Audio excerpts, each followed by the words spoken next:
had given you some questions to discuss in your groups. So each group will share just one or two thoughts, underlying thoughts as per what happened in their discussion. Okay? So there were 3 questions I had given you. So for each question, just share one line thought. That's all. Yes? Is that clear? Okay, so let us start with Team Space. Team Space, yes. Please come forward. And is there another mic we can give? Or yeah. Just tell us your name and then share the thoughts from your group. My name is Akasha. Okay. Oh, your name is Akasha. The name of our group Group is Akasha. Akasha. My name is Ajit. So for the first question was, how do we see the Aikyam in the 3 levels? The Stula, the Jiva. 1 second. I don't think you can you hear him? That mic, I don't think. Why don't you take this? I can just speak louder. Okay. If that works. So the first one was, how do we see the Aikya in all the 3 levels? And the thinking was, this, the physical body is all same Panchabhutas we are all composed of, we are all food. And it is temporary. We are just temporarily inhabiting the body. And so in that sense, we are all the same. The second question was, if there is Aikya, what is the change in our behavior that we will see? And the thinking was, do not judge a book by its cover.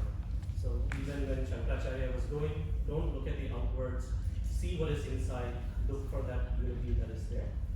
The third one was the Mahima of the Mahavakya, and we had 2 thoughts. One was, it is so great, it is not even restricted to our Shastra or just the Shrutis. The same thing you can find in other places, of course it is emphasized in our Shastra, was one.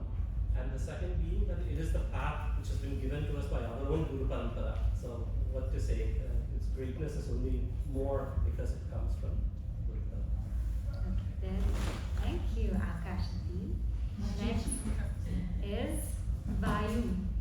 No, Akasha, yeah? Yeah, air. Vayu, yeah?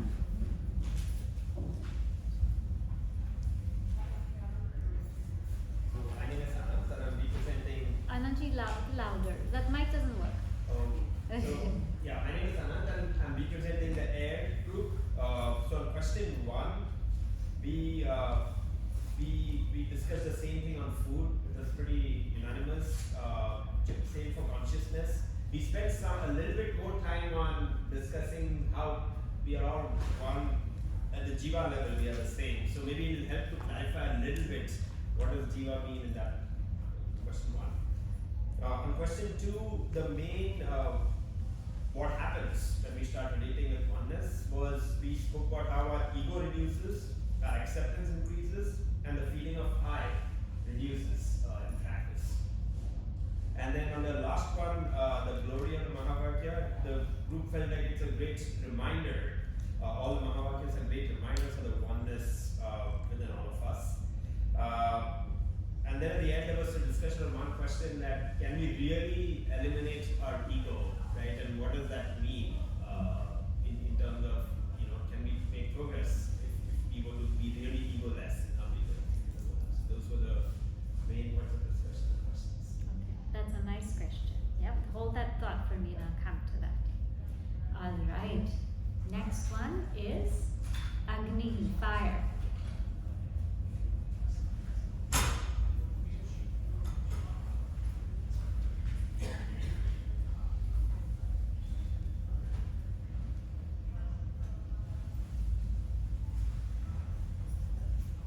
My name is Piyush.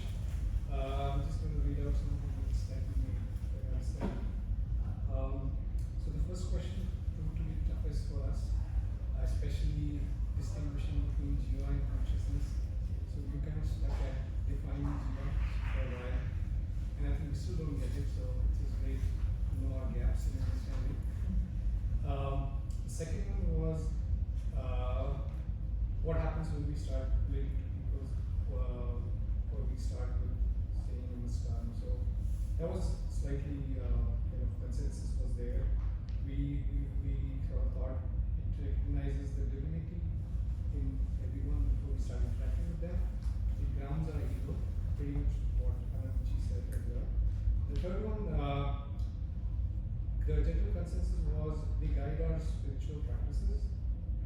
they've been, they've been passed on through thousands of amazing disciples. They're timeless, eternal, and they seem universal and accessible to everybody, not just our culture. So yeah, that's my answer. Thank you. Okay, nice. Alright. Next is Jala or water.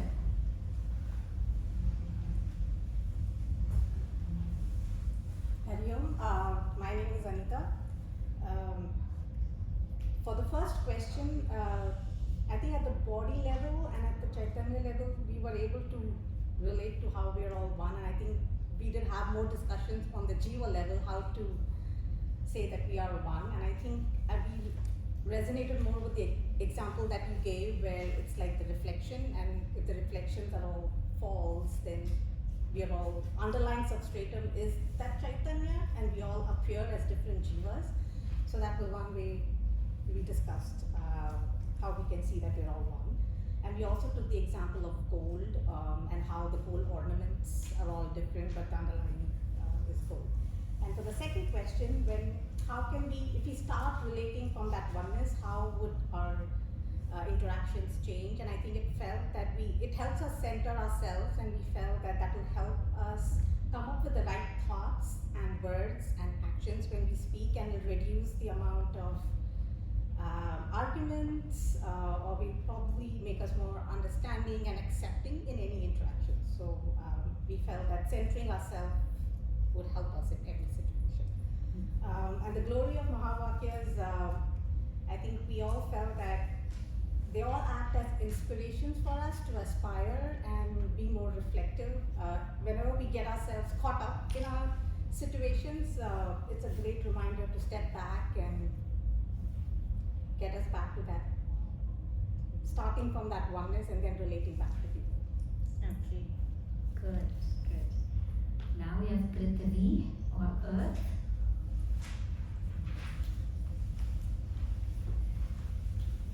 Hello everyone, I'm Geeta. So for the Annamaya, Chaitanya and Jiva, Annamaya and Chaitanya, we came to the conclusion that they are not any different or they remain different. Jiva, we reflected a little bit more similar to the group.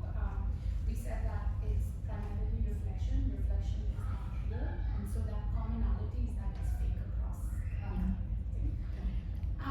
And then for the second question, what we said was when we see oneness in everything, we accept better, no preconceived notions, but ultimate outcome is happiness, because we see no difference, the friction goes away, and we become more seva mindset. The third one, for the glory of Mahavakya, we said that whenever we go off the beaten path, we serve as a map or pointer towards the ultimate reality. So we can leverage the Mahavakyas for us to get grounded back again to get on that right path. Okay, very nice. So I'll first start by. Oh yeah. Please share the high schoolers. Yes.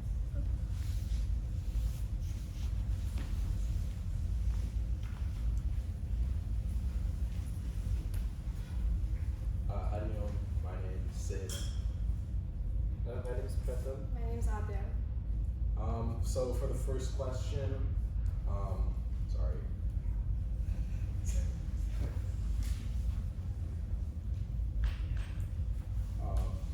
So I think we kind of everyone brought up the same, like similar points where we are kind of made up of the same materials. And I guess to Shubhani Ji's example, we brought up how when we die, we become food. That was really what we talked about in our group for that part. Next for the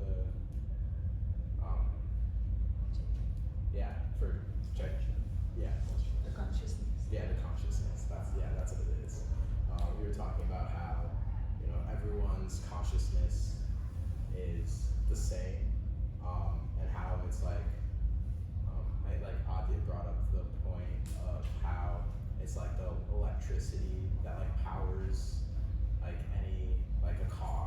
not like, yeah, like a refrigerator or like an oven.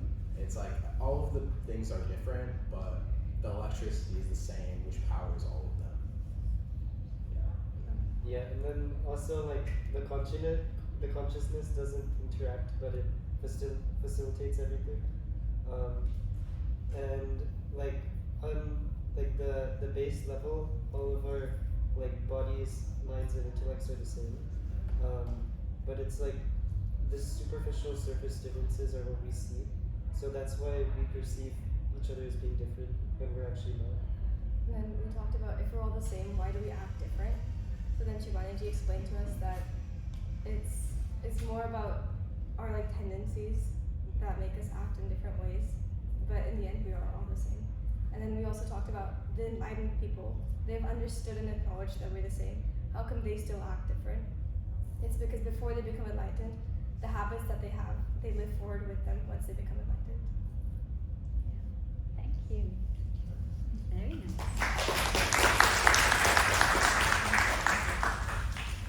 So these are all very, very good, wonderful thoughts. And I'm going to just clarify something so that we're on the same page. And then I'm also going to share a practical aspect. Okay, we're all the same, so what? I'm still fighting with my spouse. I know we're the same, but I'm still annoyed by my children. It's still hard for me to deal with my coworker. What do I do? Right? Okay. So first, from the body level, everybody understands how we're the same? From the body level, right? Essentially, please get this fact straight, huh? Essentially, we are one. Experientially, we are many. Okay? Essentially, we are one. Experientially, we are many. So essentially, our body is made up of the same stuff. It's made up of food. Essentially, yes? But experientially, my body may be shorter, thinner, your body might be taller, it might be bigger. My body may be brown, someone else's body may be white, right? So, but essentially, it's food. Right?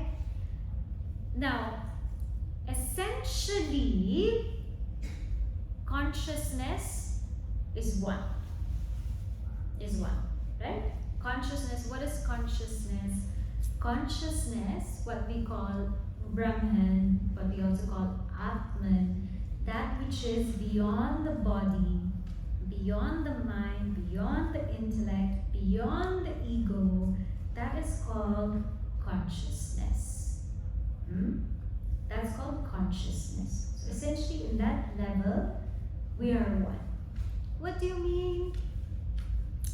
See, when we start in this world, we think we are the body. We think we are so identified with the body. So, we take ourselves to be the body. But this body is changing, isn't it? It's changing. But there's something in me that's changeless. Right? I am aware of this body. Yes? Everybody's aware of the body? Is the body aware of you? Aware of the body. We can see the body. Can the body see you? No. So, I am separate from the body because the body is changing, but I am changeless. I am aware of the body, but the body is not aware of me. So I am different from the body. I know this body, therefore I cannot be this body. Huh? I know this book.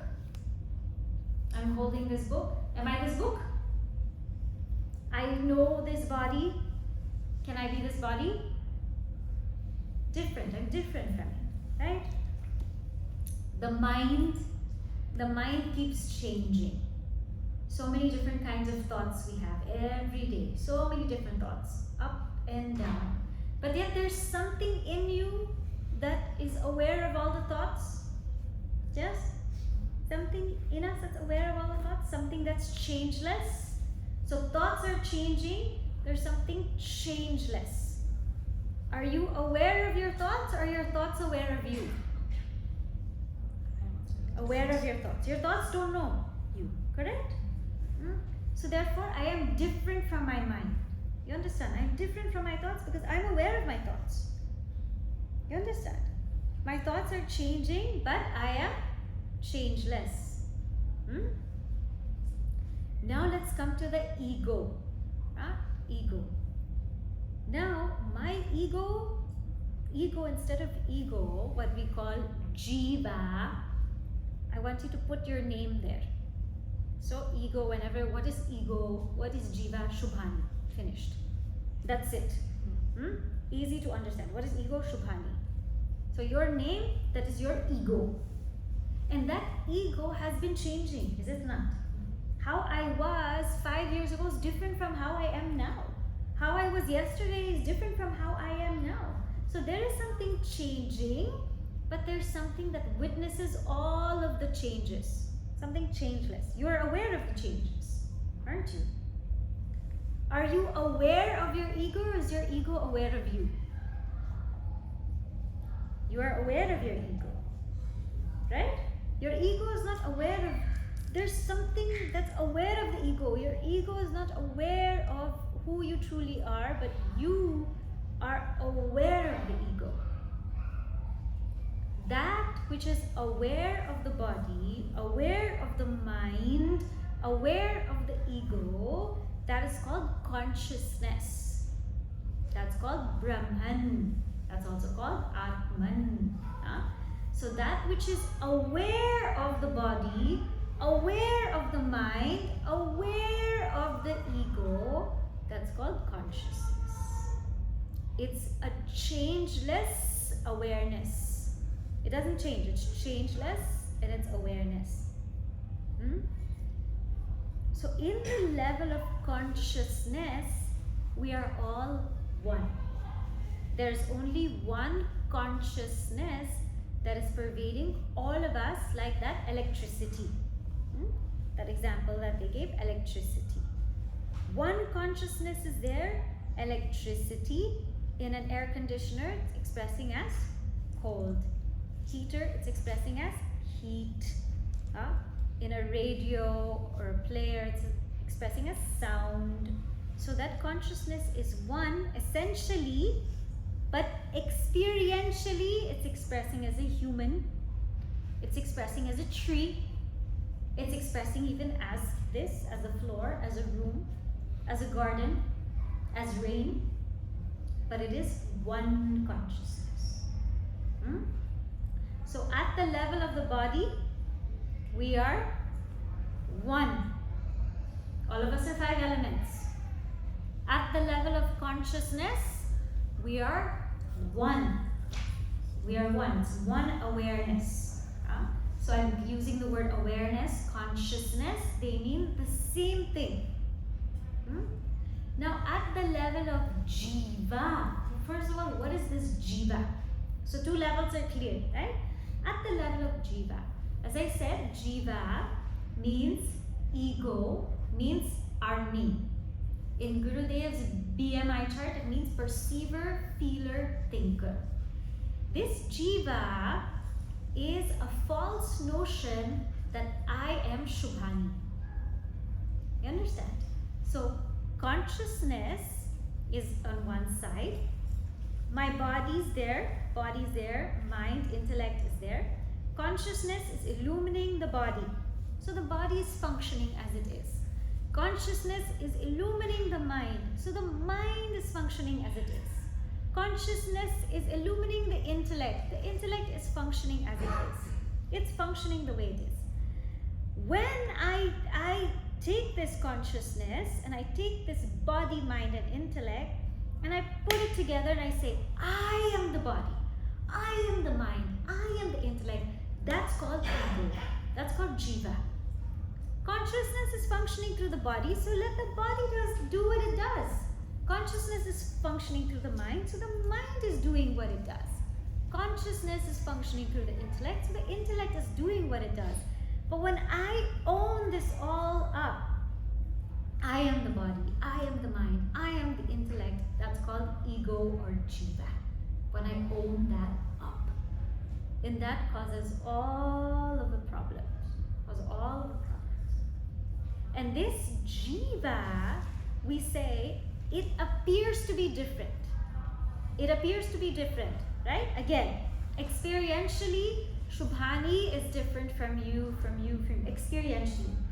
But essentially, because that jiva is a false notion, it's actually that pure consciousness that is only one. It's the same.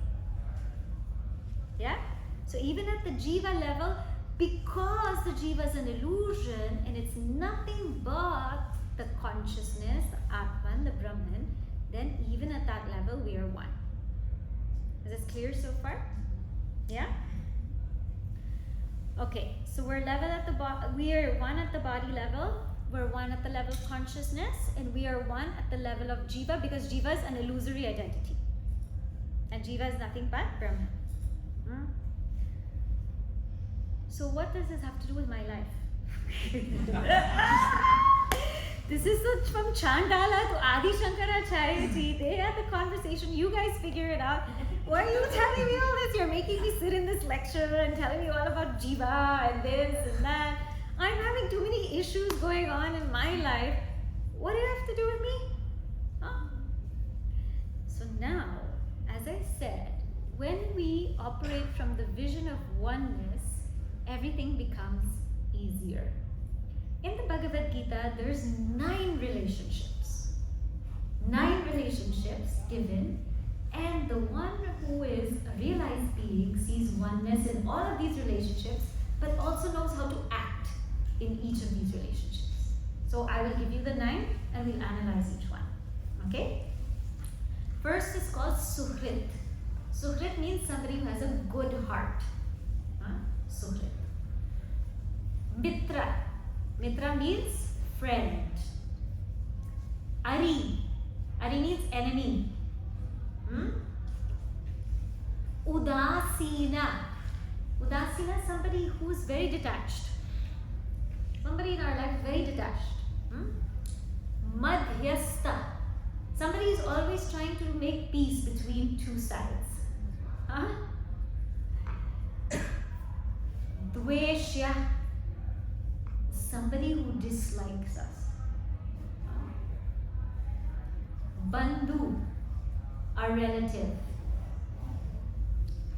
Sadhu, somebody who is teaching us to walk on the right path. Papi, somebody who's influencing us to walk on the wrong path. Everybody has all these relationships or not? And in the Bhagavad Gita it says Samabuddhir Vishishyate. See oneness in all of them. What do you mean? Now we take the example of Sri Rama. See, where these Upanishadic truths they come alive is when we see them in the Puranas and when we see them in the Itihasas. When Sri Rama, in his knowledge, he's aware that everything is the same consciousness. He's aware at that level. He's aware that everything is only 5 elements at the level of the body. He's aware. He's aware is that everybody is that same jiva in reality because jiva is nothing but Brahman. He's aware.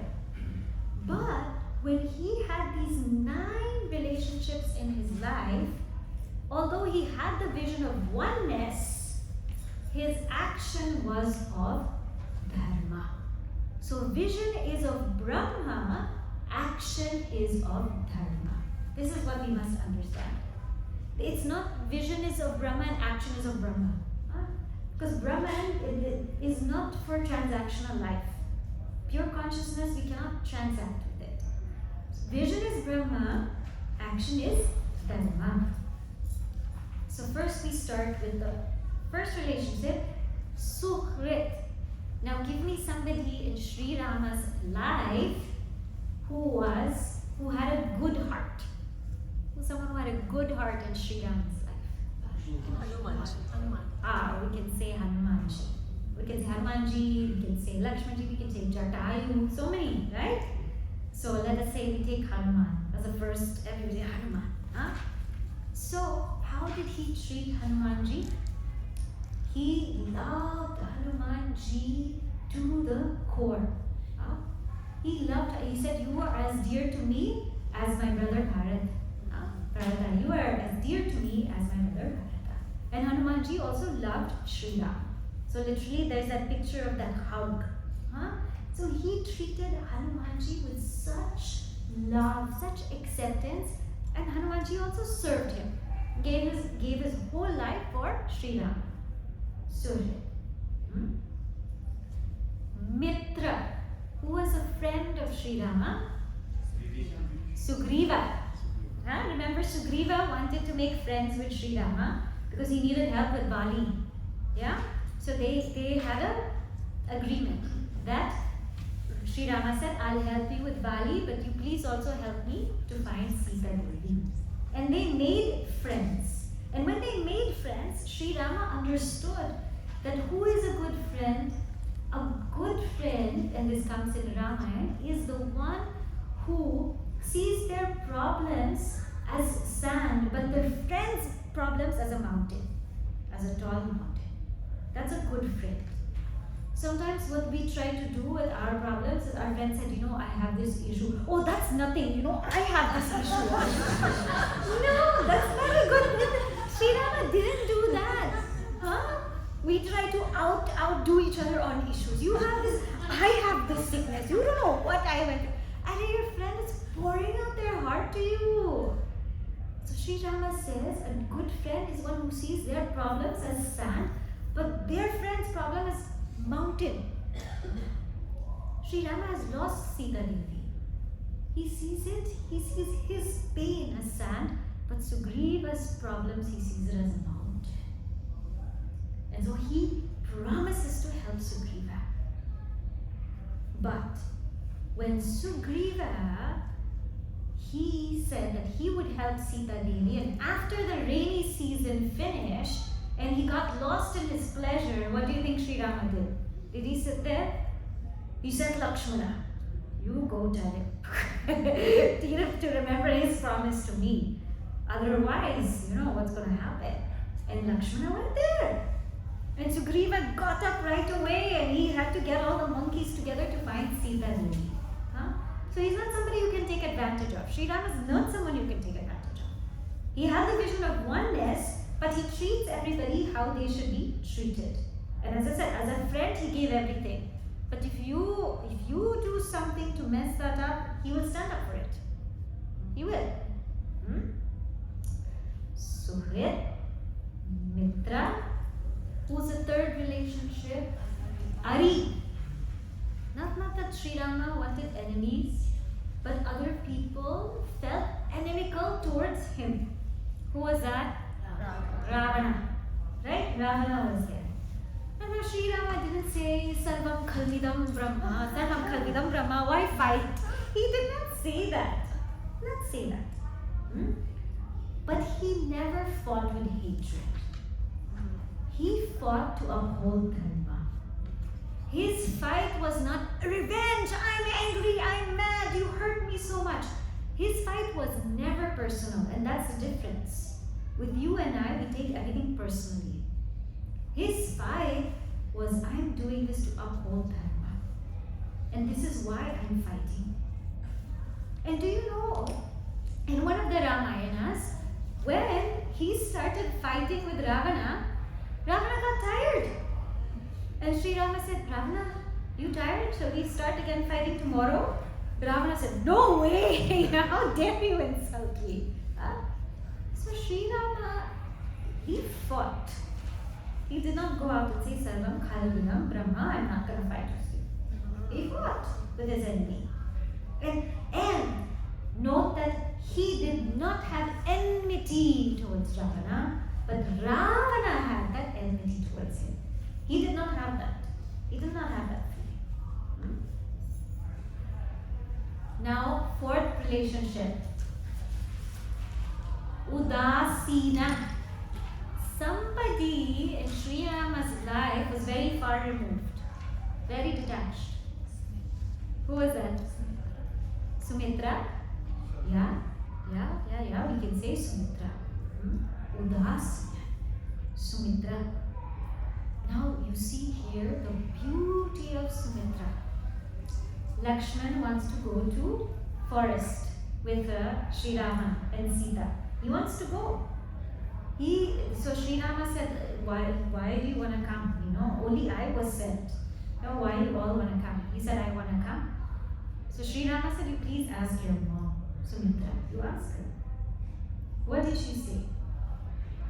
Lakshman said, I want to go to the forest. I want to follow Rama.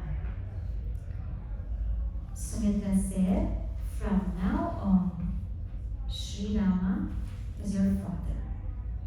Sita Devi is your mother. And wherever Sri Rama lives, that is Ayodhya. The forest is Ayodhya. Go serve Rama. Go take care of him. And don't come back if anything happens to him. Don't come back. This is who? Mother. The child comes to you and says, I'm going to the forest 14 years. What will you do? 2 days itself, you're like, where are you going? What are you doing? Where are you going? This is Lakshmanji saying, I'm going to the forest for 14 years. He's telling his mother. And what is his mother saying? You consider her as your mother. Consider him as your father. Consider that forest as your home. Go. See this. The beauty of that is true love. And Sumitra Devi, she had that ability. She had that strength. Udasina. So Sri Rama had a very great relationship with her. Lots of respect for her. Madhyastha. Who was Madhyastha in Sri Rama's life, trying to make peace with both sides? Vibhishan, right? Because Vibhishan, now you must see how the glory of Vibhishan. And there is a description that he is like the tongue amidst the teeth. Right? Some people say, amidst bad company, how will you get a good person? Vibhishan. He lived in Lanka. In Lanka, there was so much negativity. But yet Vibhishan thrived in Lanka. And Vibhishana tried to make peace with both sides. He tried to tell Ravana also, please surrender to Sri Rama, you will never win. What did Ravana do? He kicked him. He kicked his own brother. And when Vibhishana went to the side of Sri Rama, all of them said, don't accept him. He's a spy. He's Ravana's brother. Don't accept him. Be careful. You never know what he's going to try to do. And Vibhishana went there and Sri Rama said, I will never turn away somebody who surrenders to me. Madhyastha. So he took in Vibhishana. And at the end, it was Vibhishana who told him where to shoot for Ravana. Madhyastha. Next is Dvesha. Who is it that had again dislike for Sri Rama? Manthara, right? And Kaikai. Now, see here, Kaikai was not like that at all. She was so happy. But that Manthara came. And that Manthara came, Manthara is Kusanga. It's bad company. When we stay with bad company, we fall like how Kaikai, she fell. Even Kaikai, when she did all of this to Sri Rama, what did Sri Rama do? He forgave her. Because he knew that she realized her mistake. She realized all the pain that she caused. She realized it. She realized it, and in her heart she was so repentful. So what happened? Sri Rama forgave her. And when she came to the forest of Chitrakoot, he received her with so much love. Huh? So he forgave Dvesha. Bandhu. Bandhu,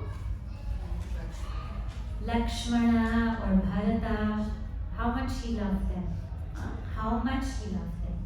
Bharata came to the forest, wanted Sri Rama to go back, but Sri Rama could not go back, so he gave his padukas. And he totally loved Bharata. Lakshmanji even thought that Bharata, he might be conniving something against you. Sri Rama said, no, he's my brother. I know who he is. He gave so much love to his brother. So much love.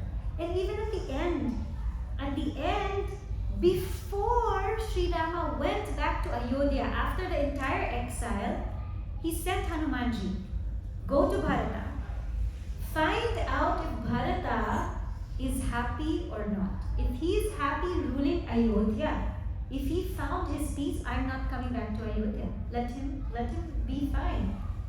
But if he is sad, if he is asking for me, you come and tell me, I'll come back to Ayodhya. This is Sri Rama. And when Hanumanji went to Bharata, Bharata almost wanted to kill himself. Sri Rama hasn't come. So Hanumanji saved him. Said, no, he's coming.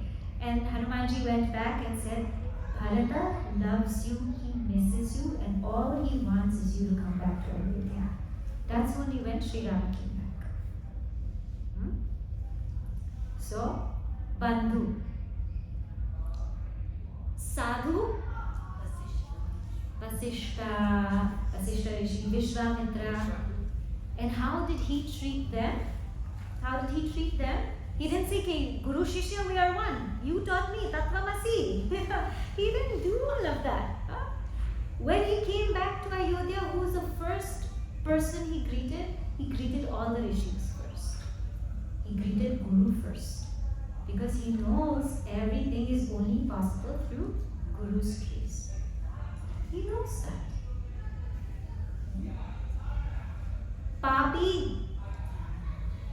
Papi Ravana, we can also think of Vali. How did he treat Vali? So Vali and Sugriva, I'm sure you all know the story. And they had the fight, right? And then where did he shoot from? The back. He shooted Vali from the back. Because Vali had to be destroyed. He had to be defeated. And anybody who came in front of Vali would get half the power of that person. So he had to be shot from the back. And when Vali was dying, Sri Rama said, Vali, do you want me to bring you back to life? Vali said, are you joking? Even saints and sages have not gotten your darshan. And now I have gotten your darshan. All I want to do now is close my eyes. I don't want to see anything more because I may never have this chance again. See?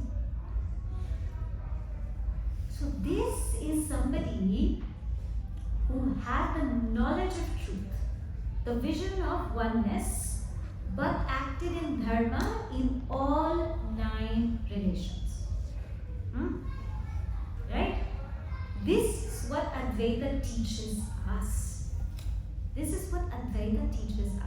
That when we look at all of our relationships, we understand that everything is happening for a reason. And there is a purpose why this person is in my life right now. There's a reason. Suhrit. What am I learning from the one who has a good heart? Why is this person in my life? Every single person, there's a reason why they're in our life. Why is there a person who's suhrit in my life? Why is there a good-hearted person in my life? It's to show me kindness, love, generosity. Right? I need that also. Who was suhrit for Sri Rama? Hanumanji. Right? We need that. Somebody who's kind to us, who shows us love. Mitra. We need a friend. What is the purpose of a friend? To be there, to listen, to share the deepest thoughts, to walk the spiritual path together. We also need that. Ari. What's the purpose of enemy? If somebody feels like they're an enemy, our enemy, what is the purpose of that? To help you grow beyond that. To help us grow, to make us better, to make us better. Now I remember this, not because I watch Bollywood now, but because somebody told me this Bollywood thing. So I remember it. Somebody asked, Abhishek Bachchan, you know? Somebody asked Abhishek Bachchan, what do you think of Hrithik Roshan? He said, I like him. Why? He makes me act better. He makes me act better. So the competitors, very often we get threatened by competitors. Okay, they're doing this, I'm doing this. Actually, they make each other better. In any sports team, if there are two good teams, you get a really good game. And because of the opposing team, you get better, isn't it? So when there's competition, when there are people competing with each other, thinking that they're inimical to each other, they make each other better. Okay, can you hear me? Yes, coming across? Okay, so competition we all need. Why? Because we need to get better. Yes? How many over so far? 3. What's the first one? Sukrit. Second one? Third one? Ari. Fourth, we need somebody who's udasina, detached in our life. Why? To teach us we don't need to be so attached to everything. We need somebody who's detached and balanced. Who is that for us in our life? Gurudev. Yeah. Who else is that for us in our life? Yeah. Teachers. Teachers can be detached. Yeah. Grandparents also can be a little bit more detached. Parents are attached to the children. Grandparents can be a little bit more detached. We need that person like Sumitra Devi. Somebody who's detached because they give a clear perspective. They give a clear perspective. When we're attached, we give a very fuzzy perspective of things. We give a wrong perspective. So we need somebody who's detached.